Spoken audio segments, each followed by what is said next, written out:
Good morning, I'm Gretchen Ho. We're coming to you this Friday on the final day or the 31st day of October, bringing you Morning Matters because your mornings matters. Get to the stories that matter today.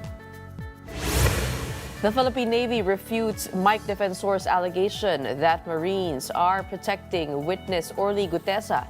Senator Ping Lacson also slammed Defensor's claim, asking how much more fakery can we take? People are expected to flock the cemeteries starting today to honor their departed loved ones. We'll provide updates from major cemeteries later on in our broadcast. And the Michelin Guide has officially launched its inaugural Philippines list, and it features over 100 restaurants from Manila, nearby provinces, and Cebu. Welcome to our program, Morning Matters, where we talk about the issues you need to know for the rest of your day. Now, first in the agenda. The Philippine Navy has denied claims that controversial flood control witness Orly Gutesa is under the Marines' custody and protection. This contradicts the statement made the other day by former Congressman Mike Defensor. Here is a report. The military is not hiding flood control witness Orly Gutesa. That statement came directly from AFP Chief of Staff General Romeo Bronner. This follows former Anak Kalusugan Party List Representative Mike Defensor's statement on One News' Storycon that Gutesa was under the custody of the Philippine Marines. But even Bronner said he had no knowledge of such a claim. Despite that, he stressed that the military would never conceal Gutesa if he were under their care. I have no personal knowledge po kung talagang nandun sa Philippine Marines si Gutesa. But let me make it clear na kung nandun nga siya, ay wala pong intensyon ang Armed Forces of the Philippines na itago yung mga witnesses natin.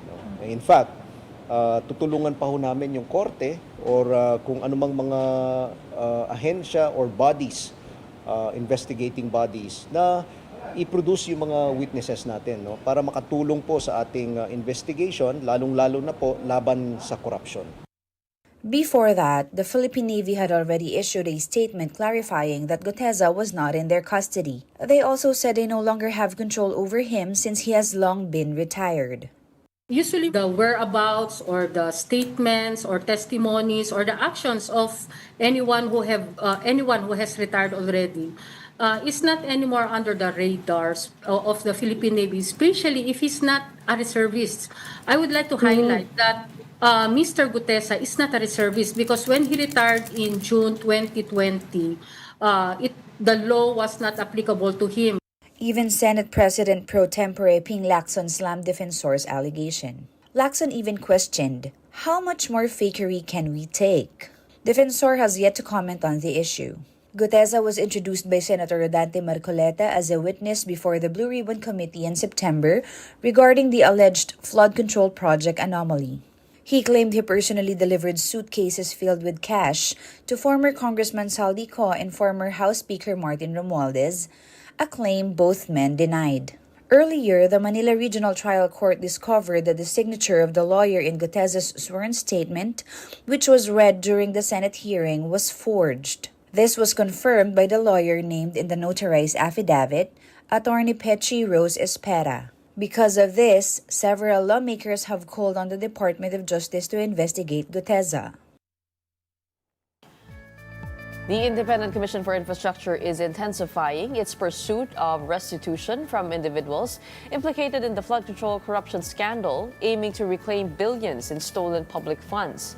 In an interagency meeting yesterday, ICI Chairman Andres Reyes said that the technical working group will soon finalize a framework to strengthen coordination, information sharing, and legal action for the recovery of assets. We know that every peso na ninakaw ay tanong piso na wala sa ating bansa. At mahalaga po ang magsama-sama kami lahat dito at magtulungan para maibalik ang pera na pag-aari ng taong bayan. Public Works Secretary Vince Dizon confirmed that the Office of the Solicitor General will lead the filing of civil forfeiture cases against those involved. The Anti-Money Laundering Council has already frozen assets valued at 5.2 billion pesos, believed to be connected to the corruption scheme. Once na, halimbawa, no, na-freeze na yung assets ng mga opisyal, pag tinignan yung kanilang salin, kung di nagtutugma, ang presumption doon agad is illegal yon. So, yun na ang magiging basehan ng kaso.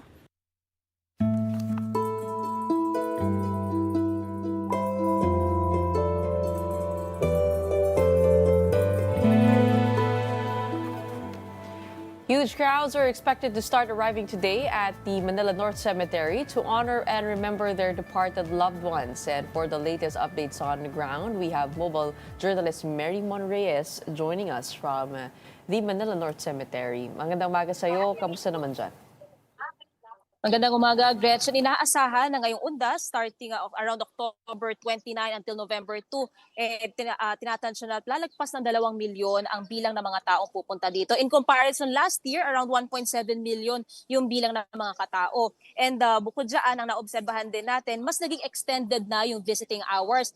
Last year kasi 5 a.m. to 7 p.m. yung extension lang ng time na maaaring bumisita dito, whereas noong 2023 5 a.m. yon to 5 p.m. pero ngayon 5 a.m. to 9 o'clock p.m. Pero around 8 o'clock, magpapalabas na yung mga nagbabantay din dito. And isang security measure na sinisiguro nila para raw walang makakatakas o makakapuslit is yung mga ID. Meron din kasi mga nakatira dito sa loob ng Manila North. Around 54 hectares ito, malawak ito. Libo-libo mga katao, mga residente mismo yung naninirahan dito, nag-aalaga ng mga nicho, ng mga nakahimlay dito. And ang tinitignan nila pagka magsasarado na yung gate ng Manila North, yung ID para raw ma-check na taga rito sila. Bukod dyan, so far yung ilan sa mga ipinagbabawal pa rin na pinagbabantayan nila, mga matatalim na bagay, ang sigarilyo, ang vape, ang flammable na mga likido, pati ang mga may ingay na bagay kasama na dyan ang mga instrumento tulad ng gitara, sound system, speakers, and even yung mga dinadala na mga pagkain o kaya naman daw mga tubig kasi bawal ang mga vendor dito sa loob, sa labas lang sila. Chine-check din ng mga nakabantay sa main entrance kung sakali raw na parang questionable yung dami ng bit-bit na maaari raw nilang ibenta dito sa loob. Yun nga lang ang naobserbahan din natin, Gretchen. Bagaman ipinagbabawal at sinasabi zero vendors na dapat, meron pa ring mga nagpapwesto ng kanilang tindahan. Nandito tayo sa sentro sa Rotonda. For example, dito sa likuran natin, dyan may mga nakapwesto na dyan naka-table. Dito rin sa may First Street, yung mga payong na yan na nakikita ninyo, nakapwesto dyan. May mga siomai, may mga soft drinks, may mga cup noodles. And kani-kanina lang nag-page na rin ang pulisya para nga raw ligpitin ang mga ito. And bukod dyan, dito sa likuran natin, nakapwesto rin ang pulis. Merong assistance desk din dito. Even ang mga tent ng Red Cross, maging na Manila Health Department na nakaantabay sakaling mamaya pagka uminit na ang panahon o nagsiksika na dito, tansya raw nila baka merong mga mahilo o kaya naman ay himatayin. Getchen. Oy, Marymon, parang wala masyadong tao sa likod mo, ano? Anong oras inaasahan ng dagsa ng tao dyan? Oo, so far papatak pa lang ng between 500 to 1,000 yung bilang for this day pa lang. That's from 5 a.m. to ang huli natin nakuhang tally is from 5 a.m. to 7 o'clock a.m. Ang inaasahan daw nila around noon hanggang afternoon, doon na raw mag-start talaga yung influx ng mga tao dito. And precisely yung ilan sa mga nakausap din natin na nagbabanta, yung mga nakiklicker, yung mga nagbibilang, karamihan daw kasi itong mga lumipas na araw na raw pumunta dito para raw hindi na masabayan yung dami ng tao, especially bukas, November 1. Oo, sana ganyan pa rin ang panahon, no? Buong araw. Kasi kahapon, ang lakas ng ulan at pabugso-bugso. We hope for good weather all throughout and of course, the calmness of the situation at your back. In the meantime, maraming salamat sa iyong paunang report mula dyan sa Manila North Cemetery. We have mobile journalist Mary Monreyes reporting to us live. Meanwhile, the number coding scheme is suspended across the whole of Metro Manila today. The MMDA says the lifting of the scheme is in observance of All Saints' Day Eve, a special non-working holiday. The agency reminded motorists that number coding is also automatically suspended on all official and special non-working holidays. The MMDA urged the public to plan their trips early and drive carefully during the Undas break. Up next, statements of assets, liabilities, and net worth or SALNs of more lawmakers are being made public. We'll discuss this with the UP Law Professor Paulo Tamase. When Morning Matters returns, keep it here.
Good morning, I'm Gretchen On here in Morning Matters. We talk about the most pressing issues and give you the context behind the headlines.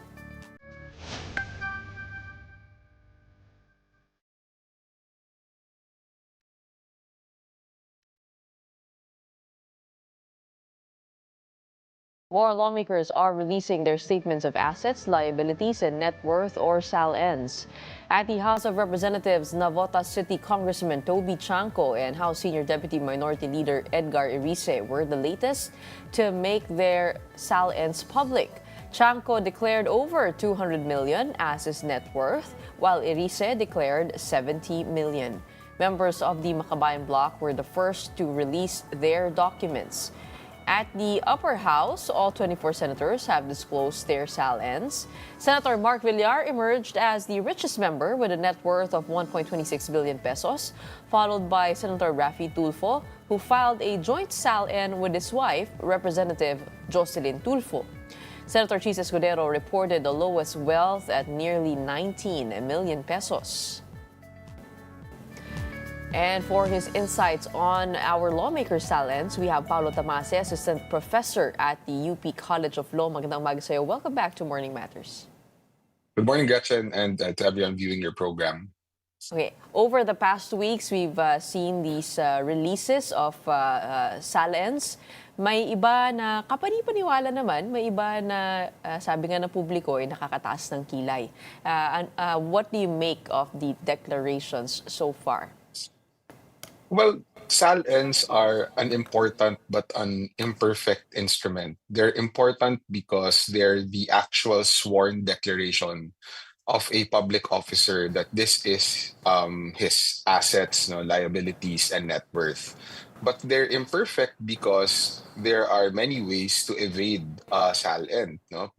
Even in the past, in the 1990s and the 2000s, and the corruption allegations at the time. One of the principal allegations is that people often hide, or public officers hide, their wealth in under dummies, or different names, or their associates.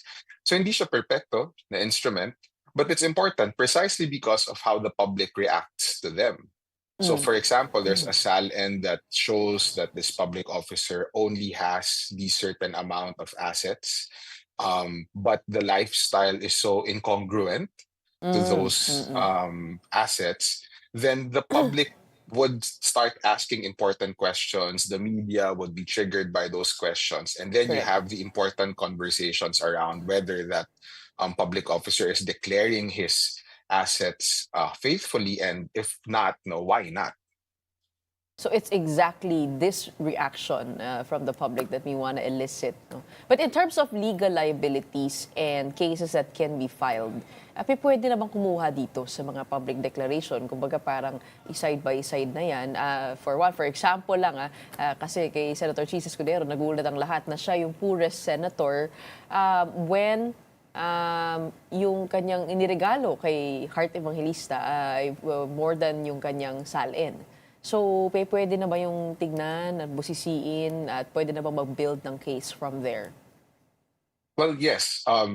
False declaration in a SALN is itself punishable. No? It's perjury. It's lying under oath. And while, of course, anyone who files a case against, just using your example, Senator Escudero would have to indeed prove that there was lying in the SALN, then that would require evidence to show the discrepancy between what he actually owns at the given time, that he declared his assets, liability, and net worth, and what was declared in the SALN. So that can already start a case as long as there's proof. It's one thing to have allegations concerning these misdeeds. It's another to find good proof that will survive the scrutiny, let's say before the ombudsman if it's an administrative case, or before the courts if it's a criminal case. So pwedeng yun yung the starting point basically. But some people actually belittle the value of SALNs because many of the line items there's a perception that they're heavily undervalued. For example, yung mga presyo ng properties, no? Parang pag tinignan mo, para alam mo na sobrang mahal yan sa market value, pero pag tinignan mo sa papel, biglang ganyan na palang kaliit. And I guess I wonder if it's because of the real property taxes. Di ba? Usually, mas mababa talaga yung rate niyan. Kasi you go to the local Assessed government to value. ask to assess value. Yeah. Paano yung ganon?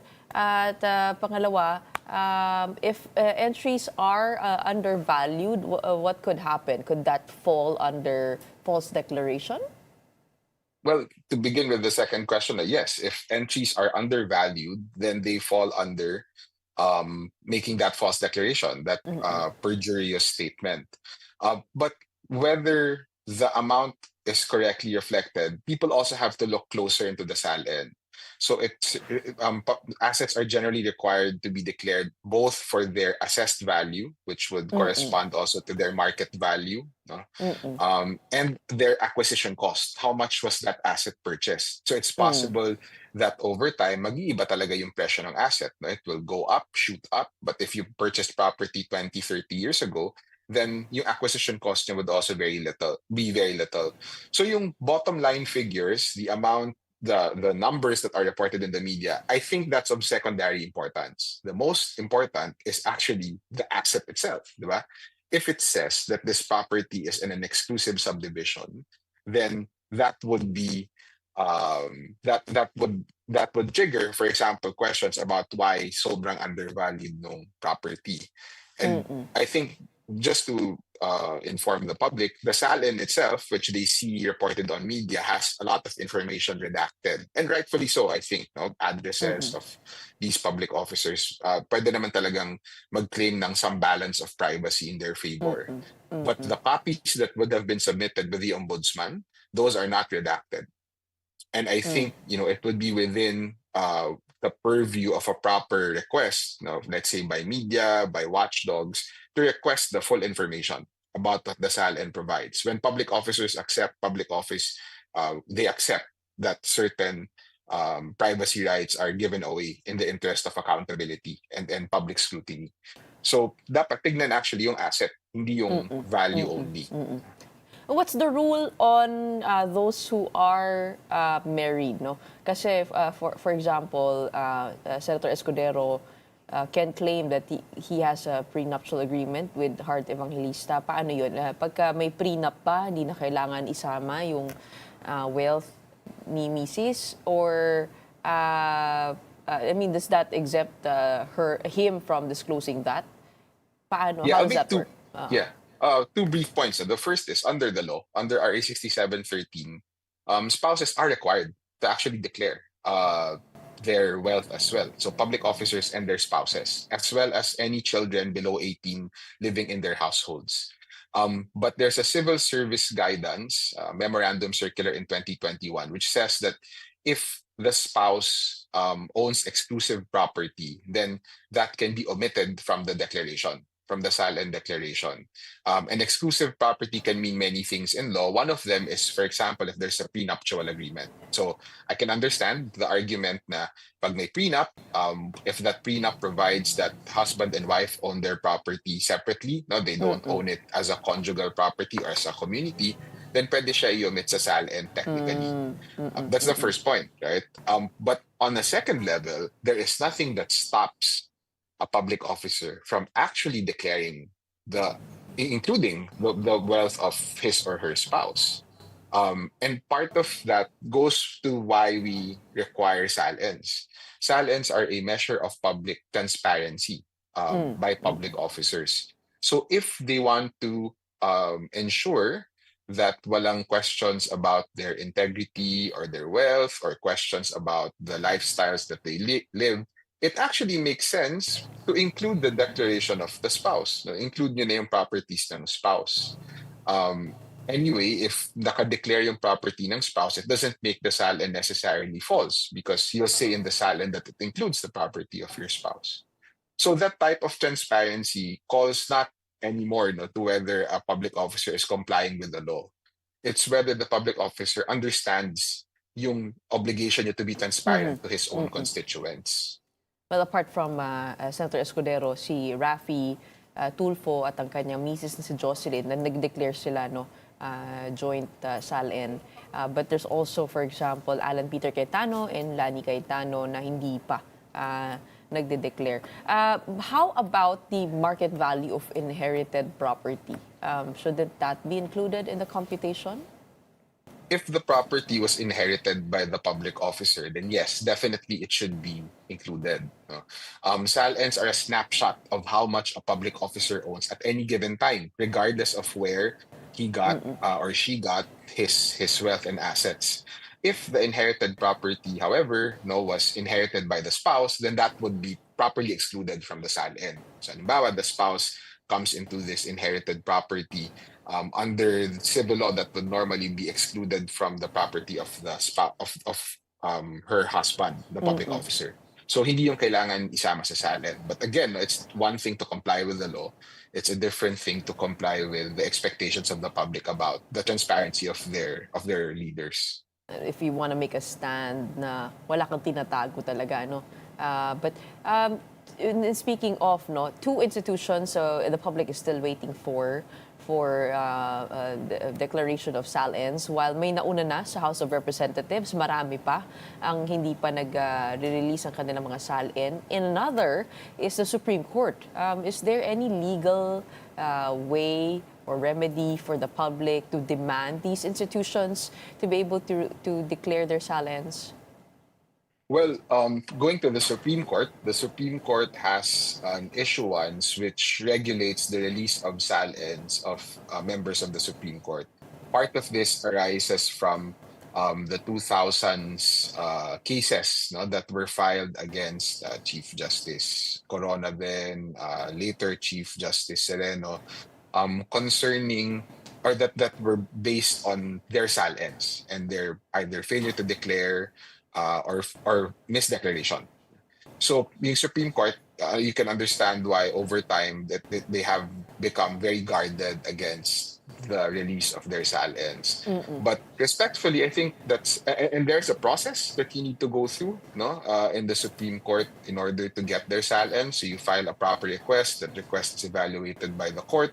But with all due respect, one of the more ancient questions we have in public law is quis custodies, ipsos custodes. So, who guards the guardians? Who watches the watchmen? And So, I sino think nga ba? if the Supreme Court is an unelected body, it is only subject to impeachment, and impeachment has been made very difficult by the own rules of the Supreme Court now. Then it might actually serve public transparency and accountability for the court itself to voluntarily declare its SALNs or release its SALNs. It's within the power of the court. So if the court wants to take seriously or wants the public to take seriously its commitment that it will champion accountability in government, it can begin with the court itself. It's a good example also for the lower court judges to make a similar declaration. No? Gretchen, all public officers declare SALNs. I'm a tenure track faculty in UP. I declare my SALNs. And I think, for it's a good signal for our highest officials to also do that, to show now everyone is accountable in government. Of course, that's the ideal situation. Most of the time, they don't want to police themselves or somehow lead to their own demise. Pero I want to go to the announcement of the ombudsman, the current ombudsman, yesterday that they are releasing the decision of the former ombudsman on the reversal of the dismissal order of Senator Joel Villanueva relating to the PDAF. Unang-una, bakit nagkaroon ng ganyan na parang may secret decision? Lahat ba ng dapat na desisyon ng ombudsman isinasa publiko? Why are we having this whole debate about what's made public and what's not? Right. I think so. If you look at the law, there really is nothing that requires the ombudsman, diba, to publish his decisions and his reversal of his decisions. But I think what advocates have been saying, what the academics have been saying, is that just because the law doesn't require doesn't mean that the ombudsman isn't bound by tenets of accountability. Part of the reason why the last ombudsman in particular did not release these decisions, I think, and based also on his previous statements, is that you also want to protect the dignity of the public officer, so to speak. No? Na, hindi naman siya parang publicly tried. But yun nga, with all due respect, public officers, especially high public officers, take that as a risk when they accept public office, whether if they run for it or they accept an appointment, a high appointment. So But if we I are to think be if we are if we to are to be faithful, go ahead. yeah, go ahead. Sorry. Oh, If if we we were were to to be dig faithful through that to the ombudsman's role as a watchman of the people, na tanod bayan, then it actually helps to declare these or to post all of the decisions and resolutions of the ombudsman. It's a good step, and it furthers public trust in that very important office. That was actually one of the things that was baffling about the statement of the former ombudsman na hindi naman daw secret decision, but it's supposedly to protect his dignity, which is parang dapat mas lalo pa niyang nirelease yung dismissal order na yun, no? Kasi hindi ba dahil doon niya sinabi that there was no adequate evidence on record that Senator Joel Villanueva was actually involved in the embezzlement of 9.7 million in his PDAF. So parang it ran contrary to the decision, hindi ba? Yeah, and if you look at, and we're starting to find out more information from this case, just with that single disclosure of the ombudsman. We know now that there were actually two cases filed. One was an administrative case, one was a criminal case. No? But the content of the reversal itself said na walang forgery according to the ombudsman's more recent findings. So it actually helps the public officer to be exonerated in that way. Kaya hindi din, for me, it's very hard to reconcile the ombudsman's function with the exoneration of Senator Villanueva and the conduct of hiding the decision from the public. Maybe it's para hindi na pag-usapan, no? But sometimes these public conversations actually help public officers, especially those who perform their job well, no? And who have a commitment to public service. Going to that 2019 dismissal or reversal of the dismissal order, Ombudsman Samuel Martinez said there was cogent basis to grant the motion for reconsideration filed by Villanueva, contesting the earlier findings by former Ombudsman Conchita Carpio Morales. Ano ibig sabihin nun? Pwede ba yun na sabihin lang niya na the signature was forged?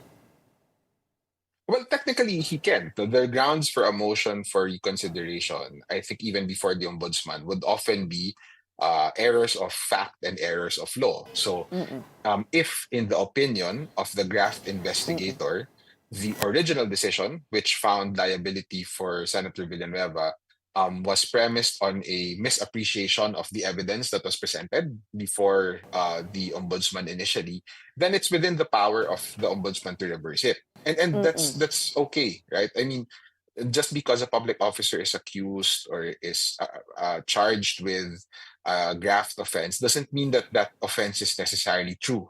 It's possible that the officer has defenses. It's possible that he has evidence that the public hasn't seen or that the media hasn't reported. And the system precisely exists to allow that public officer to clear his or her name. So that's entirely possible. Pero yun nga, no, if that reversal actually results in clearing the public officer, why not disclose? Why not share it with everyone? It also is a good guide for the media in the future, for the public in the future to consider what would be, the possible reasons why the initial report might not be correct, if it were indeed not correct. Of course, these are decisions back in 2016 and 2019, and we're now in 2025. One would wonder, why is this issue being brought up? Is it possible for the current ombudsman to reverse the reversal of the dismissal order? Kumbaga, baliktarin itong lahat, buklatin muli, at i-pursue yung kaso to see if to see if there's merit in that finding that the signature was forged. Posible ba yon? And at what point does it become double jeopardy? Okay. With the caveat now that I haven't seen the full record, I only have the decisions of the or orders of the ombudsman reversing the 2016 decision. You have to look at the two reversals separately. On the administrative case, I think there's a case to be made that because we have this principle of administrative res judicata, tapos na yung issue na yon on the administrative side, right? The period has lapsed, the time has lapsed, and therefore, if the ombudsman found finally na Senator Villanueva is innocent of the charges against him, then the ombudsman can't reopen that side of the case anymore, yung on the administrative liability side. But the criminal side is different. Criminal cases, after they are investigated, they don't go through or they are not subject to that rule of administrative res judicata. And what the applicable rule is double jeopardy. Now, on that part, double jeopardy only bites or only kicks in when the case is already with the court. And because the dismissal here was in the stage of the ombudsman at the preliminary investigation stage, wala pa siya sa court, hindi pa siya umakyat sa Sandigan Bayan. So pwede pa. So technically, it is within the power of the ombudsman to reopen that case and see was there a misappreciation of the evidence that were brought by the parties? Are there new evidence that would actually point to criminal liability? But as a larger comment on how these things go, no, when an investigator reopens a criminal prosecution, one that hasn't been filed with the court yet, it requires a certain amount of evidence per experience na meron ba talagang evidence na bago or meron ba talagang serious misreading? Were there allegations of misdeeds in the initial investigation of the ombudsman or the investigation during the reversal? So, kailangan ma-justify yun by that. Otherwise, the ombudsman would be using its resources to open a case that would not be viable anyway. So it requires also some judgment and discretion on the part of the current ombudsman. Speaking of signature forging, no, there's another one that's in the spotlight, which is the Senate witness Orly Gutesa.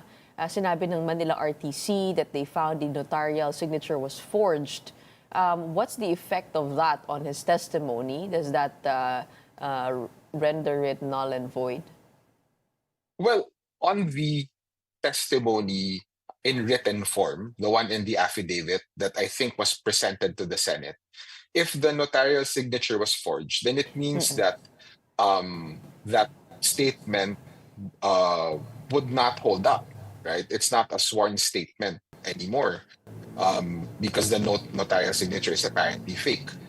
It also will raise very important questions about how that signature was fake, and who procured And the why? fake signature. So who was responsible for the affidavit? But anything that he said in the actual hearing in the Senate is still under oath. And therefore, regardless of what was said in the written statement, what he said in the Senate itself, yung sinabi niya talaga, outside of those written statements, would be acceptable as testimony. And if he lied under oath for that, he could also be charged with perjury. Super final question before we let you go. Speaking of statements made in these hearings, marami na po sa taong bayan ang naiinip ngayon dahil nga there has been no case or not a single charge has been filed against anyone involved in the flood control scandal. Yung mga testimonies dito sa hearings, can they already pass off as, I guess, affidavits? And can they pass off to build the cases? Kasi sabi ng DOJ that they want this airtight, they want certainty of conviction before it files anything. So what's your take on that and the speed of how things are going? So we need to find a balance between immediate relief, to the public anger, which is addressed by speed, and winning these cases. We had just seen an acquittal of a pork barrel case and many acquittals before that based on lack of evidence or insufficient evidence. And I'm not saying that evidence was really insufficient. I haven't seen the record. I wouldn't be able to make that assessment. But it's a warning sign that we need to be able to translate public anger to actual convictions. that includes working on airtight cases as well as speedy presentations of those cases. It's possible kasi that the case was airtight, but over time it degrades if the case isn't Pag minadali, prosecuted oo. quickly. Yeah, so we need to find that balance. And I think statements in the Senate are important evidence, but the real evidence of graft is not what is said. It's in the accounts, diba? It's in the ghost projects, it's in audit findings. Those things are not often said or will not have been said in the Senate. They would be done by independent fact finding. So the Senate testimonies are a good tip, essentially, for our graft investigators. So people need to be patient, but they also need to persevere. But It's good for us what's the to, lowest yeah. hanging fruit that they could go for to relieve public anger? So I think the ombudsman is now going after a few cases. So there was a press release, I think yesterday, that they would file certain cases by November 25. And that means that they're basically just putting together the case already in a airtight form, and to litigate that. But if my understanding of the press release is correct, it would be filed with the regional trial courts, which means one thing, or two things. So one is that the amounts might not be that big, and second is the officials might not be that important yet, or that hindi pa sila yung big fish. And I think the low-hanging fruit is often the smaller, lower-ranked officials who participate in the graft. And I think that's important to go after. No, anyone who has participated in these schemes should be held accountable. But we also need to focus on the really big fish. Kasi ang complaint nga usually with the way that our graft system works is ang dali manghuli nung small fish. Ang hirap hulihin nung masterminds. And if we're really serious about accountability, it's the masterminds we should be going after. So it's a good thing to parang throw to the public now. Okay, look, we're doing this, we're working on this, we're looking for the bigger fish, but it can't stop with the initial cases that are being filed. And as I understand it, just based on what's happening or what's being reported, mukhang hindi naman ganun yung case. So it looks like the officials are serious about it. Okay. Maraming salamat for helping us understand so many of the legal matters here between different issues. And we'll let you go. No, it is October 31, Halloween and pre-All Saints Day. Thank you so much for your time today. We have Paolo Tamase, Assistant Professor at the UP College of Law. Thank you, Gretchen. And coming right up, the Philippines is one of the most disaster-prone nations, yet preparedness is lacking still in many communities. Oxfam Pilipinas notes that the country's disaster system has long focused on reactive response. We'll get more insights later after a quick break. Keep it here on One News.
Welcome back. You're still watching Morning Matters here in One News.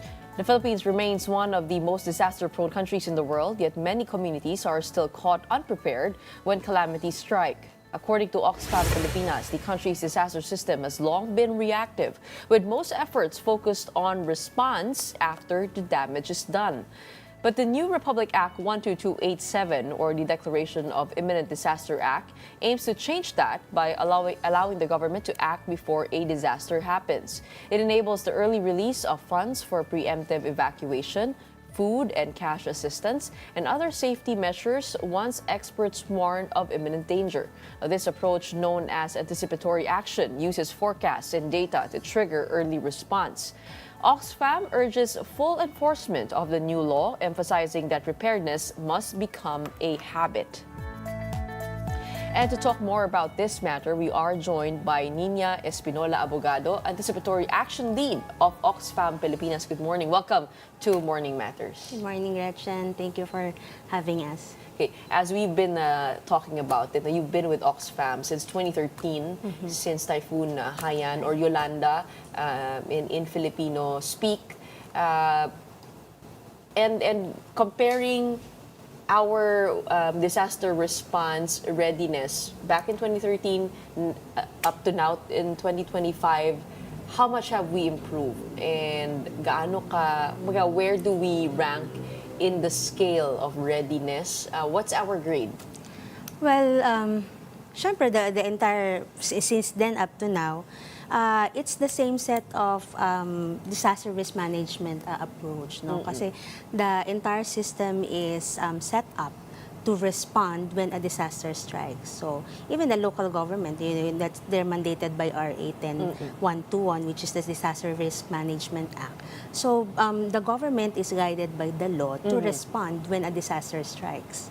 But now, because of climate change, several typhoons are becoming more severe. There are many more cases of floods, landslide, or other hazard. We have to change our approach. And since 2019, when Oxfam was actually supporting a lot of communities to change the practice of acting before a disaster strikes, not after when the damage is done, that little by little and slowly change mindset and practice. And with the new law, that's a game changer. That will change how the entire government and communities would have to prepare before a disaster strikes. I asked this question because I hosted an event lately where ASEAN countries would come to the Philippines to actually learn from us, no? Kung paano tayo nagre-respond sa disaster. Dahil nga number 1 tayo sa World Risk Index. Yes. Kumbaga parang sanay na tayo ngayon. And we do see it on the ground na may preemptive evacuation na nangyayari. So we're not that bad, am I correct? But what are the challenges that you're seeing here in terms of I guess you mentioned the whole system being set up as reactive? Well, not really. That's true for one. Many, not only ASEAN countries, but other countries, are actually learning from Philippines how do we manage different types of disaster. Particularly because, given the high exposure and vulnerability of Philippines, we're situated in the typhoon belt in the Pacific. We are on the Pacific Ring of Fire. So, ang dami nating disaster from bagyo to earthquake to volcanic eruption. Sa experience na lang, no? Oo. But we are constantly learning how we address them. And policies is one way to ensure that we have the funds to support disaster preparedness, but at the same time response. But we also need to build more capacities. Kasi yan yung medyo kulang talaga, uneven yung capacity of communities to prepare. And because our system is set up to respond, to react after a disaster strikes, we need to change that system. We need to change our culture of preparedness and ensure preparedness becomes a habit, rather than a reaction when, a disaster already happens. And speaking of capacities, where are we lacking? Well, as we have seen in most local governments, no, capacity is very uneven. No? Some LGUs who are more willing to learn how to prepare ahead, like they use forecast information. For example, in the communities that we support, they used forecast information to trigger their action before a disaster strikes. No? But if you don't have access to capacity building, if you don't know how to use your resources, so a local government have 5% of their ERA to be used for disaster risk management fund. Of that 5%, 30 of that is quick response fund, 70% is preparedness. But because the limitation of the law now is actually the local government cannot use that in advance, no, to trigger their action. So, kala ko 70% preparedness. Preparedness, but because the law is linked to use when a state of calamity has been declared. So even if that is set up, no, 70% is set up, they're actually afraid, no, to be flagged by COA kasi sabi that's linked to a state of calamity. But now, with the new law, with RA 12287, that would change how they use the funds. They can. Yun siguro yung dahilan. Kaya nagtataka ako, kahit hindi pa sobrang lakas ng bagyo sa isang syudad, nagdideklara na sila ng state of calamity. Because Kasi they kailangan daw nila ayusin yung flood drainage system nila and etc. That's one of the major reasons That's why. one of the major reasons of how they can use it. They still first need to declare a state of calamity before they do their response. But now with the new law, no, that would be a game changer. Now, how does this change things? It would allow them, one, it changed our system from being reactive to proactive, meaning we can set measures, we can prepare ahead hazard strikes sa community, and at the same time, particularly local government, they can tap now the 70%, use it for preparedness activity or activate anticipatory action measure. For example, apart from preemptive evacuation, they can already distribute goods or preposition, distribute cash, so people would evacuate safely. They can, buy essential during evacuation, such as food, medicine, water. We have seen in the past when you give people these types of assistance, they fortify, they strengthen their shelter. 35% of them use the Bago pa fund. masira. Yeah, so for houses, I-reinforce mo na. yes, for houses that can withstand a strong typhoon, they repair their houses so that they can stay safely. For others, they evacuate on a safe evacuation center or location. Others harvest crops early so hindi masayang talaga pag na bagyo lang o nabaha. Or for fishing communities, they safe keep their fishing boats. So imagine when you activate or practice these measures, it will not only reduce economic losses, but it will save lives. Kasi then people are, in their safe zones, they have foods, until they wait until a typhoon or a flood, subside. So it changes your preparedness habit, and the local government would be then more focused of ensuring all of its, citizens would be safe and can recover faster. Because We're talking, of course, of the new Republic Act 12287 or the Declaration of Imminent Disaster Act.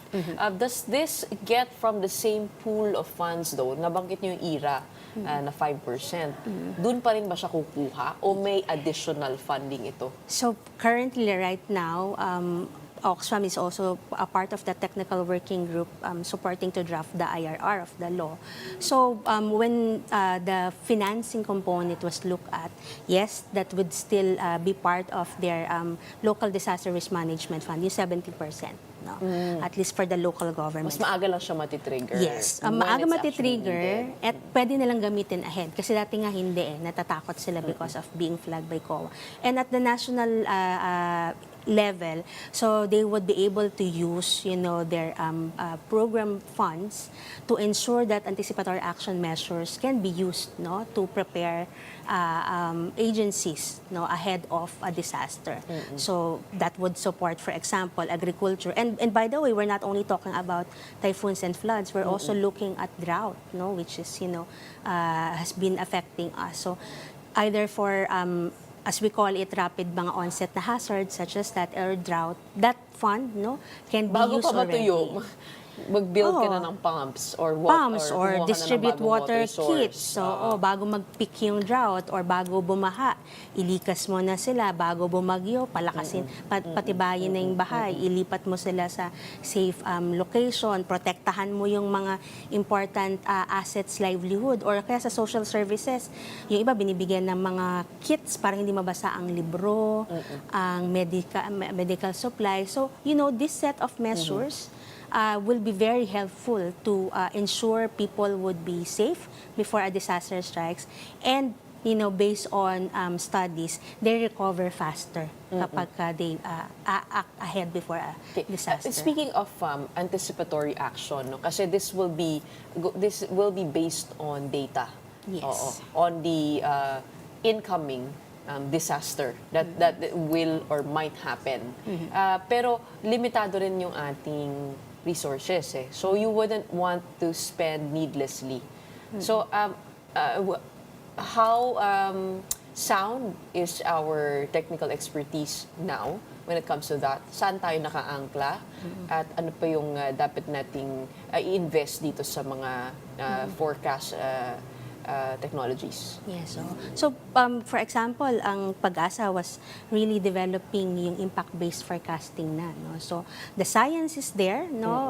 We are learning to improve how we will disseminate our early warning messages. Kasi what is important right now is that when we receive an warning information, it will not only tell us what is coming, no? A typhoon is coming. No? That's what we need to do is to use the forecast to tell us what to do. Kaya from just forecast of data or information, it should be shifted to impact-based forecasting. Kung ang bagyo, signal 4 or 5, itong mga lugar na mababa, storm surge kayo, kung nasa coastal area kayo, kung light materials yan, pwede kayong masira ng strong winds, etc. Same rin kapag flood ang hazard mo.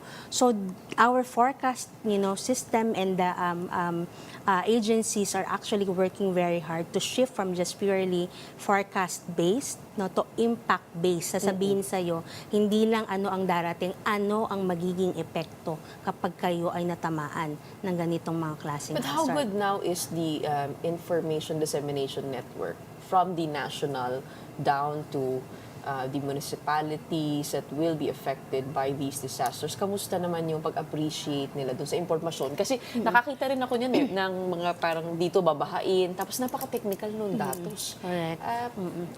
Okay naman, effective naman, isa-isa yung observation. This is one thing that still needs to be improved. Kasi yun nga, from disseminating a very technical information to ensure that people understands it. Kasi, for example, yung Typhoon Yolanda, di ba yun yung malaking learning? Hindi naintindihan ng local yung storm surge, pero may local dialect sila. Kung ginamit mo yun, naintindihan nila. So, the same way when we disseminate information, and even local governments, they need to be trained on how to communicate it effectively. So pag narinig nila yung forecast information, alam nila yung ibig sabihin. Kaya importante yung community participation sa pagbubuo ng mga triggers para ma-activate mo yung anticipatory action. Kasi kung may local term sila doon o may mga triggers silang nakikita, dapat na isasama yun sa plano para pag sinabing, likas na kasi either signal number 4, ito ang epekto sa iba't ibang parte ng community. Hindi na sila magdadalawang isip na ano bang ibig sabihin nun. So sila mismo, they would practice anticipatory action para maging safe sila. And that is one space that we advocate to support local government to be trained how to interpret, understand forecast information so it will be translated to effective early warning systems. And looking ahead, how do you imagine anticipatory action to change the way we respond? Tama ba sabihin na respond? Oo.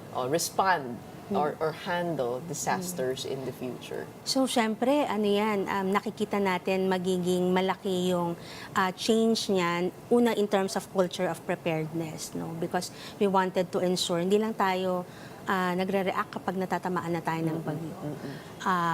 Pangalawa, economic-wise, no, maraming studies na yung nagsasabi na for every peso spent on anticipatory action, no, that's equivalent to 50, 100, no, savings. So imagine you were able to use these funds to prepare more, to reduce economic losses, to save lives, or maybe build more infrastructure that would save keep people rather than always rebuilding. No? And then third, if we're able to actually do this, yung humanitarian impact sa human development would help, no, to improve. Kasi from one disaster after another, ang hirap nagre-recover ng ating mga especially vulnerable communities. Kasi in the first place, they're already economically, di ba, challenged, and then maapektuhan pa sila. It takes months, years to recover. But if you have anticipatory action measures, based on a recent study we have conducted, less than a month, nakaka-fully recover sila compare kapag wala silang assistance before. So which community have you seen this? We have seen communities in Cagayan. Itong mga multiple cyclones last year, yung from Cristin to Pepito, di ba, remember that last year? So we have seen communities that were able to, in Cagayan, in Eastern Samar, in Mindanao, when they practice anticipatory action measure, they can quickly recover. Yun nga sa study, less than a month, they are able to bounce back and Pero paano nila nagawa yun? I mean, kasi kakasabatas lang nung ano eh. But because even before the law, there's already, some support and practice of anticipatory action measures by different agencies. Yung For one, tinutulak. yes, so one, Oxfam is supporting that, other UN agencies, other NGOs, no, meron na since 2019, no, hindi lang institutionalized. But now with the law, no, this would be really part of the disaster preparedness plans and system, and funds could be used, no, to act ahead a disaster and not after it strikes. Kakayanin naman natin mga Pilipino na mag-anticipate kasi sa kultura natin mahilig tayo sa kumbaga isang kahig, isang tuka, tingi-tingi, gagawin na pag nangyari na, di ba? Nasanay tayo sa ganun eh. Actually, yun nga yung maganda with shifting the system with the law. No? So we will be able to support educating people, no? Families should be prepared ahead of disaster. Yun nga, building a culture of preparedness. Now, why wait when we can actually anticipate and make disaster preparedness a habit? So from bahala na to handa na. Wow. Sarap namang marinig yun. At kailangan nga natin maghanda kasi we are in the midst of holiday season. And so It's still typhoon season. yeah, pareho pa rin. Okay, maraming salamat. Thank you for your time and we hope to see the IRR of that law and with Oxfam behind it, of course. We have Nina Espinola Abogado, Anticipatory Action Lead of Oxfam Pilipinas. Meanwhile, let's end this week on a high note. The Michelin Guide has officially launched its first ever list for the Philippines. It highlighted over 100 restaurants from Manila, nearby provinces, and Cebu. Tourism officials said the launch is expected to boost the country's food tourism and put Filipino cuisine on the international stage. The guide will also serve as inspiration for aspiring chefs and restaurants aiming to reach world-class status. 8 restaurants were awarded 1 Michelin star for high-quality cooking, while Helm in Taguig City received 2 stars for excellent cuisine.